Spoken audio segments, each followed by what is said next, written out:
When you are looking to choose a chiropractor, I think there's a few simple things that you could do. First off, I think with the internet, resources are so valuable and out there. So obviously do your homework. A few things that I like for you to look for is that try to avoid extensive treatment plans. And what I mean by that is that, I think one of the issues with a lot of chiropractors, physical therapists, or manual therapists, whatever it may be, it can turn into a black hole quickly. And so you're looking at 3 times a week for 4 weeks, reducing frequency down to twice a week for the next 4 weeks. I would definitely avoid those types of offices. What you're looking for is an office that's going to diagnose your problem, tell you how, what your chances are to fix it, and then make conservative recommendations, and then focus on self-management and home exercise. Which brings me into my next thing that I would look for is that I would have you look for an office that makes you accountable. Uses words or phrases like activity modification, self-management strategies, home exercise programs, making you as the patient accountable. So as a patient, I'm always wanting to know what I can do as well. Tell me what I can do to speed up my recovery, to make this process a little bit easier. So, look for activity modification, those types of phrases, self-management, home exercise programs.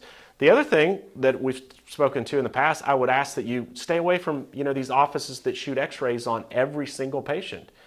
A lot of times on a website or something, it might outline, all the things that they're going to do in that first visit. If they're going to, shoot X-rays and obviously do a physical exam and those types of things, I think it's a valuable question or a reasonable question to ask over the phone. Does he shoot X-rays or does she shoot X-rays on every single patient that walks in the door? And then lastly, I would look for, find an office that's going to help you on that first visit. I think a lot of offices get into a habit of bringing the patient in, examining the patient, maybe shooting some X-rays, telling, giving them a little bit of piece of, what their issue may be, but asking them to come back the following day or later that week for, they'll call it a report of findings, where they're going to go through your, what they think your problem is, and then go through a detailed treatment plan, hopefully. My whole thing is, if a patient comes in and they're in pain and discomfort, I want to do everything I possibly can to make that patient feel better on that visit. So I would definitely try to stay away from those offices that will do an examination the first day and then have the patient come back. So try to find an office that's going to make you feel better, do something on that first visit. Avoid those offices that shoot X-rays on every single patient.